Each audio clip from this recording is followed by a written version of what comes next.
सुरेश स्वामी जी महाराज कहते हैं कि त्वामाम अनंति कवयः करुणामृताब्धे ज्ञान क्रिया भजन लभ्य अलभ्य अन्य ही। हे भगवान, बड़े बड़े कवि, बड़े बड़े विद्वान ये कहते हैं कि आप ज्ञान, कर्म और भक्ति इन तीन साधनों से मिलते हो। ज्ञान क्रिया भजन लभ्य अलभ्य अन्य ही, अन्य साधनों से आप नहीं मिलते हो। तो मेरा प्रश्न है आपसे, क्या प्रश्न है? बोले एतेन केन वरदोत्तर कोसलस्थाः। हे वरद, हे ठाकुर, इन साधनों में से कोसलवासी अयोध्या वासियों ने कौन सा साधन किया था जिस साधन से आपने उनको वैकुंठ पहुंचा दिया? एतेन केन वरदोत्तर कोसलस्थाः पूर्वम सदूर्वम भजंत ही जंतवस्त्वाम। दूरबाग के सहित, अयोध्या की घास के सहित सबको आप वैकुंठ लेकर के चले गए। अयोध्या की घास ने कौन कर्म ज्ञान अनुष्ठान किया था? वहां के वृक्षों ने कौन से ऐसे अनुष्ठान किए थे? तो संपूर्ण अयोध्यावासी को भगवान अपने साथ ले गए। लेकिन ऐसी स्थिति में भी 5 लोग बच गए।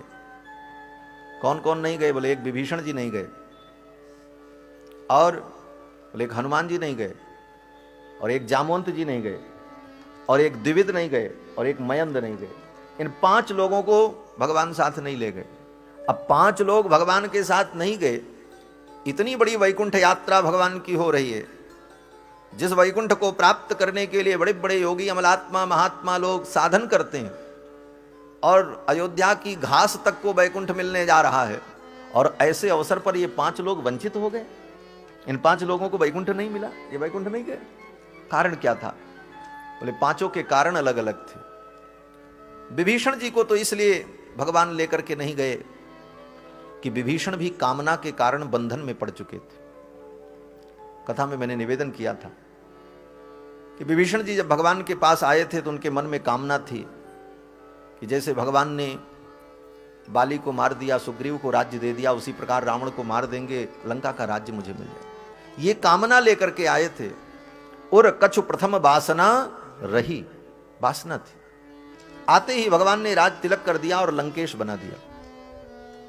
और भगवान ने कहा जाओ, 1 कल्प तक तुम राज्य भोगो, जब तक तुम्हारा मन न भर जाए तब तक राज्य भोगो। करहु कल्प भरी राज तुम, मम सुमिरऊ मन माही, पुनि मम धाम पाइयो जहां संत सब जाएं। फिर तब आप मेरे धाम चले आना। तो 1 कल्प तक विभीषण जी को राज्य करने का वरदान भगवान ने दे दिया। वो भी इसलिए दिया कि विभीषण जी की कामना थी। तो अपनी इस कामना के कारण वो वैकुंठ नहीं जा सके। आज भी लंका के राजा विभीषण हैं, लेकिन वो लंका नहीं जो लंका भारत के नक्शे में नीचे दिखाई पड़ती। वो तो सिंघल द्वीप है, उसका नाम सिंघल द्वीप है। वास्तविक लंका जो यक्षों की नगरी है, जहां पर वर्तमान में असुर लोग निवास करते हैं, वो नगरी दिव्य है। वहां मनुष्य की गति नहीं। वो समुद्र के अंदर 100 योजन की दूरी पर है, और वह मनुष्यों के आंखों से दिखने वाली भी नहीं है, वो दिव्यपुरी। तो आज भी वहां के राजा विभीषण जी महाराज 1 कल्प तक रहेंगे। तो विभीषण जी तो इस कारण से नहीं जा पाए क्योंकि उनके अंदर राज्य करने की कामना थी। हनुमान जी क्यों नहीं गए? बोले हनुमान जी के अंदर तो ऐसी कोई कामना नहीं थी, लेकिन हनुमान जी ने कहा, भगवान ने जब वैकुंठ की यात्रा की घोषणा की कि अब हम सब लोग चलेंगे, साकेत धाम चलना है, हनुमान जी को बुलाया और भगवान ने कहा, हनुमान अब यहाँ की लीला पूरी हो गई, अब तो वैकुंठ चलना है। हनुमान जी ने कहा, बहुत अच्छी बात है, हम भी चलेंगे, लेकिन एक बात बताओ प्रभु। बोले क्या? हनुमान जी ने कहा, प्रभु वैकुंठ में आपकी कथा कै बजे से होती है? 2 बजे से कि 3 बजे से? भगवान ने कहा, वैकुंठ में कथा? हनुमान जी ने कहा, वैकुंठ में आपकी कथा की टाइमिंग क्या है? 2 बजे से कि 3 बजे से कि 4 बजे से, कब होती? भगवान हंसने लगे। भगवान ने कहा, हनुमान वैकुंठ में मेरी कथा नहीं होती, वैकुंठ में तो मैं होता हूं। बोले आपकी कथा नहीं होती? बोले हाँ, वहां कथा नहीं होती, वहां तो मैं होता हूं। तो भगवान श्री प्रभु राम की इन बातों को सुनकर हनुमान जी ने विनम्रता पूर्वक कहा, प्रभु आज तक मैंने आपकी किसी आज्ञा का उल्लंघन नहीं किया, लेकिन आप क्षमा करें, मैं आपके साथ वैकुंठ नहीं जाऊंगा। भगवान ने कहा, वैकुंठ नहीं जाओगे? हनुमान जी ने कहा, वैकुंठ में आपकी कथा नहीं होती तो हम वहां जाके क्या करेंगे? हम तो कथा सुनने वाले हैं। कथा से इतना प्रेम हनुमान जी महाराज को, इसीलिए हनुमान चालीसा में पढ़ते हैं, रामचरित सुनिबे गो रसिया, राम लखन सीता मन बसिया। रामचरित सुनिबे गो रसिया, राम लखन सीता मन बसिया। राम लखन सीता मन बसिया। राम लखन सीता मन बसिया। हनुमान जी ने कहा प्रभु मैं वैकुंठ नहीं जाऊंगा। भगवान ने कहा अरे मैं तो वहां रहता हूं, मुझसे प्रेम नहीं। हनुमान जी ने कहा प्रभु आपसे तो बहुत प्रेम है, अगाध प्रेम है, मैं तो आपको भी चाहता हूं और आपकी कथा को भी चाहता हूं, लेकिन वैकुंठ में आप मिलोगे लेकिन आपकी कथा नहीं मिलेगी, और यहां मृत्युलोक में आपकी कथा भी मिलेगी और आप भी मिलोगे। हनुमान जी ने यही कहा आपकी कथा भी मिलेगी और आप भी मिलोगे। क्यों? बोले जहां आप रहते हो वहां आपकी कथा रहे ये कोई जरूरी नहीं, लेकिन आपकी कथा जहां रहती है वहां आप जरूर रहते हो, इसलिए जहां कथा रहेगी वहां हम रहे। भगवान की जहां कथा होती है भगवान वहीं निवास करते हैं। स्वयं भगवान कहते हैं नाहम बसामि वैकुंठे योगी नाम हृदय न च मद भक्ता यत्र गायंती तत्र तिष्ठामि नारद।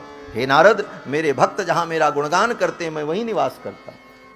और भागवत के महात्म्य में तो आपने सुना ही था कि जब ज्ञान वैराग्य भक्ति सब मिल करके कीर्तन करने लगे, उस अलौकिक कीर्तन को देख करके भगवान प्रकट हुए और भगवान ने कहा वरदान मांगो। तो उन भक्तों ने यही वरदान मांगा कि हे प्रभु, जहां कहीं आपके भक्त आपका गुणगान करें, आपकी कथा हो, भागवत की कथा हो, रामायण कथा हो, राम कथा हो, कृष्ण कथा हो, ऐसे अवसर पर जैसे आज आपने कृपा की है उसी प्रकार उन भक्तों पे भी आप सदा ऐसे ही कृपा करते रहना। यही वरदान मांगा उन भक्तों ने। तो भगवान की जहां कथा होती वहां भगवान रहते। तो हनुमान जी ने कहा प्रभु मैं तो यहीं रहूंगा और आपकी कथा श्रवण करूंगा। और जब इस पृथ्वी पर एक व्यक्ति, जब तक एक व्यक्ति भी आपकी कथा सुनाने वाला इस पृथ्वी पर रहेगा तब तक मैं इस पृथ्वी पर रहूंगा कथा सुनने के लिए। जहां वो कथा सुनाएगा मैं वहीं जाकर के सुनूंगा। यहां तो लोग कथा स्थल में नहीं पहुंच पाते, कहते हैं मोबाइल से ही सुन लेंगे, हैं? लेकिन हनुमान जी महाराज बोले एक साथ 1 लाख नहीं 1 करोड़ जगहों पर राम जी की कथा हो रही हो तो हनुमान जी उतने रूप धारण करके उन जगहों पर जाकर के कथा श्रवण करते। क्या अद्भुत बात। यत्र यत्र रघुनाथ कीर्तनम तत्र तत्र कृतमस्तकांजलिम।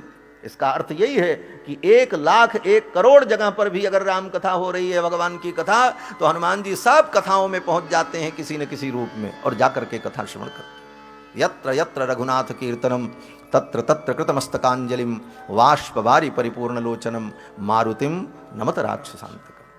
तो हनुमान जी तो इसलिए रुक गए कि हमको कथा सुननी है, और जब तक कथा होगी तब तक हनुमान जी यहीं रहेंगे। और हनुमान जी को भगवान ने काम सौंप दिया। बोले ठीक है, अगर तुम वैकुंठ नहीं चल रहे हो तो एक काम करो। बोले क्या? बोले मेरी कथा सुनते रहना और पृथ्वी पर रहो, जो मेरा नाम ले, जो भजन करे, जो मेरी कथा सुने उसकी रक्षा करते रहना, उसके ऊपर कृपा करते रहना। इसलिए हनुमान जी महाराज की कृपा सदैव भक्तों पर रहती। जो भगवान की भक्ति कर रहा, जो कथा कर रहा है, कथा श्रवण कर रहा है, हनुमान जी महाराज का वरद हस्त है उसके ऊपर, उसका बाल बांका नहीं हो सकता। हनुमान जी जैसे जिसके सहायक हों, बजरंगबली जिसके सहायक हों, क्या चिंता करना। तो हनुमान जी तो इसलिए रुक गए। और जामवंत जी क्यों रुक गए? बोले जामवंत जी को इसलिए रुकना पड़ा कि इन्होंने भी एक कामना कर ली। बोले क्या कामना की? बोले जब युद्ध समाप्त हुआ, राम रावण युद्ध, रावण का वध हो गया, सभी बानर बैठे थे, दरबार लगा था, तो भगवान ने उन बानरों से पूछा भाई तुम बताओ इस युद्ध में तुम्हारा क्या पराक्रम था? सब बानर अपने अपने पराक्रम का वर्णन करने लगे। किसी ने कहा उस राक्षस को तो हमने ऐसे मारा, उसने कहा उसको हमने ऐसे पटक करके मारा। सब अपनी अपनी बातें कह रहे थे।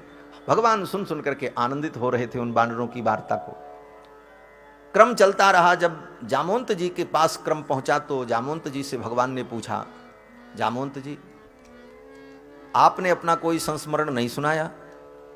जामवंत जी हंसने लगे। जामवंत जी ने कहा प्रभु मैं क्या सुनाऊं, इतने बड़े युद्ध में मुझे अपनी कला दिखाने का, अपनी शक्ति का प्रदर्शन करने का कोई मौका ही नहीं मिला, तो मैं क्या बताऊं। क्यों? जामवंत जी ने कहा महाराज इतने बड़े युद्ध में कोई वीर ऐसा था ही नहीं जो मेरे समकक्ष हो, जिससे मैं युद्ध कर सकूं। किससे मैं युद्ध करता? एक रावण था, रावण अगर मुझसे युद्ध करता तो मैं करता। और रावण आपका शत्रु, रावण के वध का यश, रावण के वध का यश आपको मिलना था, इसलिए मैंने रावण से युद्ध किया नहीं। तो मैं क्या बताऊं कि मैंने क्या कला दिखाई। हां, अगर आप मेरी कला देखना चाहते हैं तो आपसे बड़ा वीर तो इस दुनिया में कोई नहीं है। जय जय महावीर महाधीर धौरेय। तो आप ही मुझसे युद्ध करो, दो दो हाथ हमारा आपका हो जाए, तो मैं अपनी कला आपको दिखाऊं कि मेरे अंदर कितनी ताकत है और मैं कैसे युद्ध कर सकता हूं। भगवान श्री राम ने कहा, जामुन जी, ये मेरा रामावतार है, मर्यादा पुरुषोत्तम का अवतार है। इस अवतार में लीला के लिए, सुख के लिए, मनोविनोद के लिए अपने से बड़ों के साथ मैं युद्ध करूं, ये मर्यादा नहीं। आप वृद्ध हैं और जामवंत जी त्रेता युग में बूढ़े थे। जामवंत मंत्री अति बूढ़ा। तो भगवान ने कहा, ऐसे वृद्ध व्यक्ति से मैं युद्ध करूं, ये हमारे मर्यादा के विपरीत है। लेकिन आपकी इस कामना को मैं पूर्ण करूंगा। द्वापर युग में मेरा जब कृष्ण अवतार होगा, तब आपके साथ मैं युद्ध करूंगा और तब आपकी कला को मैं देखूंगा और आप अपनी कला दिखाना। जामवंत जी ने कहा, ठीक है, बात आई गई हो गई, गतम तो गतमेव ही। लेकिन इस कामना के कारण ही जामवंत जी महाराज को त्रेता युग से लेकर के द्वापर युग तक इस धरामंडल पर रहना पड़ा। किसी भी प्रकार की सांसारिक कामनाएं जीव को बंधन में डाल देती। इसीलिए गीता में बार बार भगवान कहते हैं, कामनाओं का त्याग ही वास्तविक भक्ति है, वास्तविक शरणागति है, वास्तविक समर्पण है, वास्तविक ज्ञान है। जो भी कह लो, आप कह लो ज्ञान से मुक्ति मिलती है, तो ज्ञान क्या है? बोले सारी कामनाएं समाप्त हो जाएं, यही तो ज्ञान है। शरणागति क्या है? बोले समस्त कामनाओं को छोड़ करके अनन्य भाव से, अन्य अभिलाषिता शून्यम ज्ञान कर्माद्यनावृतम, पूर्ण रूप से भगवान के चरणों में समर्पण हो जाए। तो ये कामनाएं ही जीव को बंधन में डाल देती हैं। और गीता में तो भगवान ने यहां तक कहा, कामैस्तैर्हृतज्ञाना प्रपद्यन्ते अन्य देवता। कामनाएं ही जीव के ज्ञान का हरण कर लेती हैं और उसका परिणाम यह होता है कि यह जीव भटकता रहता है। उचित अनुचित का भी उसे ज्ञान नहीं हो पाता और ये कामनाएं जीव को बंधन में डाल देती हैं। और जन्म जन्म के बंधन ऐसे ही होते रहते हैं। एक कामना से एक बंधन, उस कामना की पूर्ति हुई, तब तक दूसरी कामना पैदा हुई, उसके कारण बंधन। ये बंधन पर बंधन अनादिकाल से यही तो चल रहा है। जामवंत जी की छोटी सी कामना ने उनको एक युग तक इस पृथ्वी पर रहने के लिए मजबूर कर दिया मान। और द्विविद और मयंद जो थे, वो भी वैकुंठ नहीं गए राम जी के साथ। द्विविद भी द्वापर युग तक था। द्वापर में द्विविद को बलराम जी ने मारा है। और मयंद भी द्वापर युग तक थे, उसके बाद भगवत धाम गए। तो द्विविद और मयंद को इसलिए भगवत धाम की प्राप्ति नहीं हुई कि द्विविद के विषय में वर्णन है कि वो द्विविद नाम का वानर राम जी का सेनापति था। दिन भर युद्ध करता था, राम जी के दल में रहता था। रात में राम जी के दल से निकल करके रावण के दल में चला जाता था लंका में, और रात में जाकर के वहां घूमे, खाए पिए, आनंद मौज मस्ती करता था, और फिर वहां से सुबह सुबह फिर चला आवे। ये बात राम जी को पता चल गई, ये तो बड़ा बदमाश है, रात में उधर जाता, उस पार्टी में मिल जाता। इस कारण से भगवान ने द्विविद का त्याग कर दिया, छोड़ दिया। बोले जाओ, ये जिसकी बुद्धि इस प्रकार की हो, ऐसे व्यक्ति को अपने पास रखना ठीक नहीं। राम जी ने तिरस्कृत कर दिया, वध नहीं किया, मारा नहीं, छोड़ दिया। उसी समय से वो द्विविद भगवान से विमुख होकर के इधर उधर घूमने लगा। और भगवत विमुखता के कारण धीरे धीरे उसके अंदर अज्ञान, लोभ, मोह, काम, ये सब कुछ बढ़ता गया। और द्वापर युग तक वो द्विविद बानर था। द्वापर युग में बलराम जी ने जब द्विविद का वध किया, तब द्विविद को भगवत प्राप्ति हुई, भगवत लोक की प्राप्ति हुई। तो ये सब कामनाएं ही जीव को बंधन में डाल देती हैं, इसलिए कामनाएं तो होनी ही नहीं चाहिए। श्री राम सुखदास जी महाराज, जिनके ग्रंथ आपने पढ़े होंगे, श्रीमद् भगवत गीता के ऊपर उनकी बड़ी व्याख्या है। पूज्य महाराज श्री अपने प्रवचन में कहा करते थे कि कोई काम हम करेंगे भविष्य में, इसके लिए भी कहना नहीं चाहिए। वो कहते थे, कहो, ये ऐसा कहा करो कि प्रयास करेंगे, प्रयास करेंगे, हम ऐसा करेंगे, ये भी नहीं कहना चाहिए। क्यों? बोले वो कामना बन जाएगी और नहीं कर पाए, फिर वही बंधन का कारण। वो कहते थे कि ये बोलो कि प्रयास करेंगे, कोशिश करेंगे, देखते हैं। क्योंकि कामनाएं ही जीव को बंधन में डालती हैं। उसी कामना के कारण जामवंत जी महाराज आज तक रहे। भगवान ने कहा, आज आपकी कामना पूर्ण हो गई। जामवंत जी बड़े प्रसन्न हुए, भगवान के चरणों में प्रणाम किया। भगवान ने कहा, जामवंत जी, हम तो यहाँ आए हैं इस मणि के लिए। इस मणि के चोरी का आरोप मेरे ऊपर लगा है, इसी मणि के लिए मैं आया हूं। तो जामवंत जी ने कहा, प्रभु, ये मणि तो आपको हम दे देंगे, लेकिन हमारी एक शर्त है बोले क्या शर्त है? जामवंत जी ने कहा प्रभु मेरी एक कन्या है जिसका नाम जाम्बवती है, और अब मैं भी वृद्ध हो चुका हूं, इस बुढ़ापे में अपनी कन्या के लिए वर ढूंढने कहां जाऊं, और वर ढूंढने अगर जाऊं भी तो आपसे सुंदर वर कोई मिलेगा नहीं, और आप मेरे द्वार पर चल करके आए हो। वर तो कन्या के द्वार पर चल करके ही आता है, और आप आए हो तो मेरी प्रार्थना स्वीकार करो, मेरी कन्या जाम्बवती का आप पाणी ग्रहण कर लो, ये मणि मैं आपको दहेज में दे देता हूं, दे दूंगा मैं मणि। भगवान ने कहा ठीक है कोई बात नहीं। ये भगवान श्री कृष्ण का दरबार इस मामले में बहुत उदार है, कोई भी आओ कोई रोक टोक नहीं। वो तो हमारे राम जी थोड़ा इस मामले में बड़े मर्यादित हैं। शूर्पणखा आई तो नाके कान काट लिया हमारे। लेकिन कृष्ण भगवान बोले, ये कहते हैं कोई भी आओ, चाहे लंगड़ी आओ, लूली आओ, बंदर की बेटी आओ, चाहे भालू की बेटी आओ, कोई दिक्कत नहीं, आओ। कृष्ण भगवान के दरबार में किसी के लिए रोक नहीं। और ये भगवान का बड़ा कटु अनुभव भी रहा। कटु अनुभव ये था कि भगवान ने विचार किया कि देखो रामावतार में मैंने एक स्त्री का तिरस्कार किया। किसका? बोले शूर्पणखा का। बड़े भाव से बेचारी आई थी। हाँ, उसके भाव का अगर वर्णन करो तो उसका भाव तो बहुत ही पवित्र था, इसमें कोई दो राय नहीं। हाँ, कोई व्यक्ति भगवान को देखकर, उनके स्वरूप सौंदर्य को देखकर मोहित हो जाए और उनसे उसको प्रेम हो जाए तो ये तो बहुत अच्छी बात है, इसमें खराबी क्या?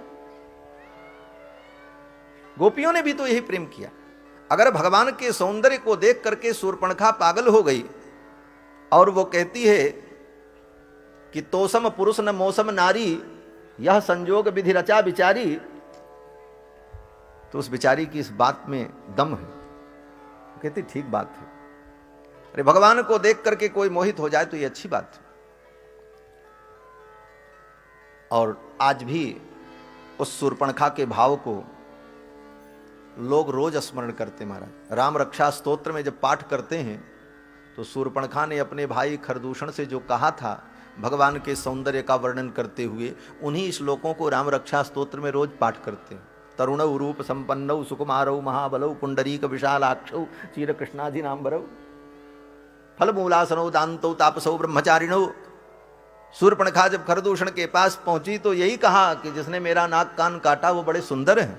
हाँ, तरुणौ बड़े जवान हैं, सुकुमारौ बड़े सुकुमार हैं। अरे नाक कटने के बाद भी भगवान के सौंदर्य माधुर्य को भूल नहीं पा रही थी और बार बार भगवान के सौंदर्य माधुर्य का ही वर्णन कर रही। इसीलिए श्रीमद् भागवत महापुराण में गोपियों ने शूर्पणखा का बड़ी श्रद्धा से स्मरण किया है। हाँ, भ्रमर गीत में गोपियों ने जब उद्धव जी को बहुत खरी खोटी सुनाई कि अरे कृष्ण तो बड़ा छलिया है, कपटी है, धोखेबाज है, ऐसे काले व्यक्ति से प्रीति करके हमने बहुत दुख उठाया, ये सब गोपियों ने कहा। तो उस प्रसंग में गोपियों ने शूर्पणखा का भी स्मरण किया। हाँ, गोपियों ने कहा रे उद्धव, जिस कृष्ण की तुम प्रशंसा कर रहे हो तुमने उसको पढ़ा है, तुम पढ़ुआ पंडित हो, और हमने उसे जाना है। तुमने थ्योरी पढ़ी है, हमने प्रैक्टिकल किया है, हम जानते हैं कृष्ण क्या है। गोपियां कहती हैं अरे उद्धव, तुम कृष्ण को इस जन्म से जानते हो, मैं उसको कई जन्मों से जानती हूं। गोपियों ने कहा कि कहो तो मैं 2-4 जन्म की कथा बताऊं। उद्धव जी तो सुनने लगे। गोपियों ने कहा ये पिछले बार राम जी के रूप में प्रकट हुआ था, बताओ थोड़ी सी दया नहीं इसके अंदर? छिप करके व्याध के समान बाली को मार दिया, ये कोई धर्म था? गोपियां कहती और तो और, आहा, वो बेचारी शूर्पणखा बड़ी श्रद्धा से स्मरण किया महाराज गोपियों ने। वो बेचारी कितने प्रेम से आई, आत्मसमर्पण करने आई, और इन निर्दय को दया नहीं आई, उसका नाक कान काट लिया। स्त्री कृत विरूपाम, उस स्त्री को विरूप बना दिया, कुरूपा बना दिया। इन वाक्यों के द्वारा गोपांगनाओं ने शूर्पणखा का बड़ी ही श्रद्धा से स्मरण किया। एक हमारे बड़े ही आदर्श आचार्य थे महापुरुष, जिनके मुख से मैंने सुना है कि वो तो इस प्रसंग में बोलते थे, महाराज जब गोपियों ने उद्धव जी को ये बात सुनाई और ये प्रसंग जब आया कि रामावतार में स्त्री को विरूप कर दिया, तो सभी गोपांगनाओं ने बड़े भाव से शूर्पणखा को स्मरण किया और शूर्पणखा को प्रणाम किया, तू धन्य है, तो इनके सौंदर्य को देख करके मुग्ध हो गई, ये तेरा सौभाग्य था। तो भगवान ने त्रेता युग में शूर्पणखा का नाक कान काट लिया। उसका परिणाम यह हुआ, सीता हरण हुआ। लक्ष्मण जी को शक्ति लगी, राम जी को रोना पड़ा, जंगल जंगल भटकना पड़ा। तो राम जी ने विचार किया, इस अवतार में तो मैंने स्त्री का निरादर कर दिया, लेकिन अब ऐसी गलती मैं कभी नहीं करूंगा। अगले अवतार में कोई आ जाओ, सबको स्वीकार करूंगा, क्योंकि इसका दुष्परिणाम मैं भोग चुका हूं रामावतार में। इसलिए कृष्णावतार में भगवान किसी स्त्री का तिरस्कार नहीं करते। कुब्जा आई बेचारी, 3 जगह से टेढ़ी थी, कुबड़ निकला था, उसको भी स्वीकार किया। ये भी आई महाराज। जामवंत जी ने कन्यादान कर दिया जाम्बवती का, मणि भी दे दी। अब जामवंत जी की बेटी को लेकर के चले भगवान द्वारिका के लिए। अब ऐसे तो जामवंत जी महाराज देवतुल्य हैं, उनका शरीर केवल रीछ के समान है, बाकी संस्कार मनुष्यों से भी उत्तम है। वो वस्त्र धारण करते हैं, यज्ञोपवीत धारण करते हैं, त्रिकाल संध्या करते हैं, संस्कृत भाषा में, मानवी भाषा में वार्ता करते हैं, वेद शास्त्र के समस्त धर्मों का बोध है, वो केवल देखने में रीक्ष है। उसी प्रकार हनुमान जी महाराज, सुग्रीव, अंगद, ये सब बानर जो हैं, ये बानर ऐसे बानर नहीं है जो बानर आज घूमते हैं। ये बानर केवल बानर की आकृति इनकी है, ये देवता हैं, वस्त्र धारण करते हैं, जन्मजात इनके अंदर दिव्य सिद्धियां होती हैं, चमत्कार होते हैं। ये अलग एक विलक्षण जाति है, देव जाति, उपदेव जाति इसको कहा जाता है। वो केवल राम जी की लीला में सहयोग करने के लिए उस काल में वो जाति प्रकट हुई थी। ब्रह्मा जी के आदेश से देवताओं ने उन रूपों में अवतार लिया था। वो कोई ऐसे वैसे बंदर भालू नहीं थे।